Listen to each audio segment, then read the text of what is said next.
Gayasiz Hakıy, Tatar kızı. Jehide atasının kitap dolu kiştelerine baktım. Siyim bilen Gülşeşek yigirişip kildim. Tom kitaplar, tiplengen gazetler, her şurlikte yüzlerce kitap. Eski harfler bilen basılgan bu kitaplarının harfleri de, kağızı da, forması da, tiplenişleri de bütünley başkaçaydı. Kitaplarının isimleri nek türekçeydi. Kışkırıp turgan atamalar, көзге кіріп тұрған ғишық яки мажара хикаялары yok idi. Siyim. Bu Abdullah Tokay, bu Mecit Gafuri, bu Sağit Remi deyip birem tanıştırıp çıktı. Jehide kitaplarını birem aktarıp karый. Şehirlerinin isimlerini okuy, kaybirlerin anlay, kaybirlerin siyimden sırый. O tuğan til şehirine tab buldu. Bir kat okuyup çıktım, gözün yumdu, yatlarga tırıştım. Yatlay almadım. Kızlar yardım etti. Siyim. Mının müskiyi de var, eyde jırlıyız, sen bek tez öğrenirsin. Üç kız tuğan tecrün kili başladılar.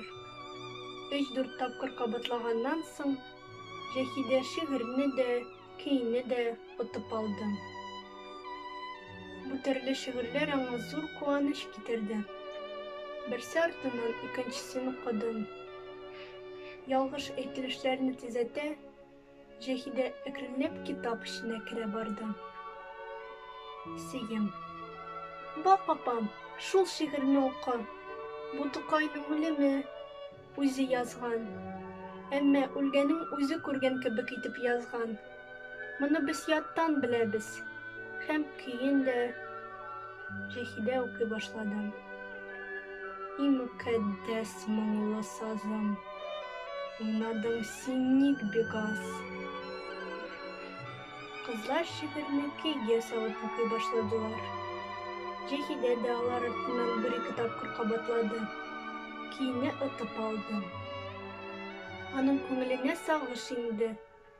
Кичәге туган илкәйне тыңлагандагы кебек, бәгърендә матәм хәсрәт хисе уянды. Сағит Ремигә күчтеләр. Сызла, сызла, сызла күңелем.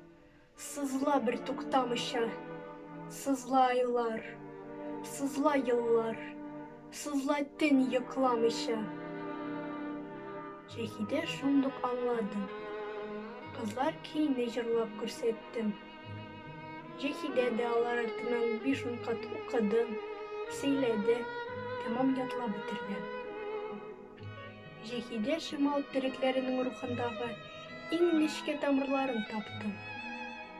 Hem onun bütün мәгънәви hayatının sirine aşkış buldu.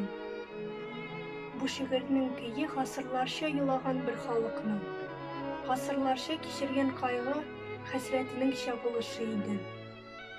Bu ki Jehide ruhunun bütün kaplaulu yabık yaklarını açıp savuşa aşkış idi.